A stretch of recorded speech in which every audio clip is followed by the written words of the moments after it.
केवल मंत्रोच्चारण के पाठ से कुछ नहीं होता। यदि हम परमात्मा को मानते हैं तो फिर हमारा जीवन पूरी तरह से परिवर्तित होता ही है। हम कोई अपनी वाणी से झूठ नहीं बोल सकते, हम अन्य काम नहीं कर सकते, क्योंकि जानते कि परमात्मा मुझे देख सुन जान रहा है। बाहर की दृष्टि से हम संसार को दिखाने के लिए भक्त कहला सकते हैं, लेकिन ऋषि कहते हैं उपासना योग दुष्ट हृदय को सिद्ध नहीं होता है। जब तक अपने मन में दुष्टताएं भरी हुई है तब तक आप अध्यात्म के मार्ग पर एक कदम भी आगे नहीं बढ़ सकते। बिल्कुल ये शर्त है ऋषि, और ऐसा होता भी। तो परमात्मा को मानने का अर्थ क्या है? परमात्मा को मानने का अर्थ है जीवन की पवित्रता। याद रखिए, परमात्मा को धन दौलत के लिए नहीं मानना। धन दौलत तो आप इस संसार में पुरुषार्थ करेंगे, बुद्धि से चलेंगे तो सब कुछ प्राप्त हो सकता है, लेकिन यहां तो व्यक्ति परमात्मा के पास जा रहा तो वही चीज मांगता है भगवान से। अभी मैं सुबह यज्ञ करा रहा था तो वहां पर भी पहले था, हेतु रहे तो अनुराग दीजिए यही भक्त को भाया है।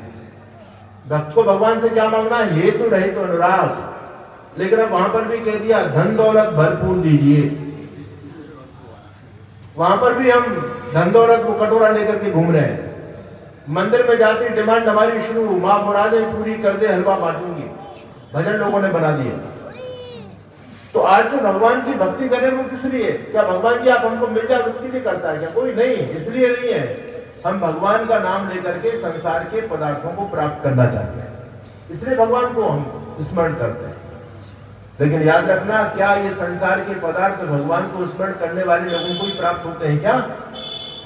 तुलसीदास तो कहते हैं शुद्ध धारा लक्ष्मी पापी हूं घर हो, सुंदर पत्नी बच्चे धन संपत्ति कोटी बंगले गाड़ी घोड़े, ये तो पापी व्यक्ति भी प्राप्त कर लेता है, कोई बहुत बड़ी बात नहीं है ये।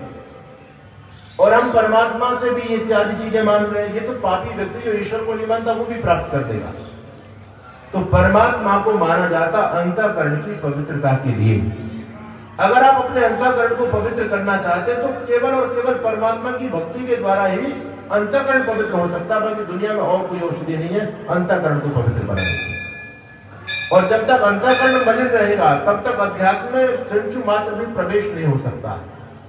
दिखाने के लिए कोई लोग लेक्चर दे सकते हैं, कुछ भी कर सकते हैं, लेकिन अंदर से वो जानता है कि मैं कितने पानी में हूं। हर व्यक्ति इस बात को समझता है।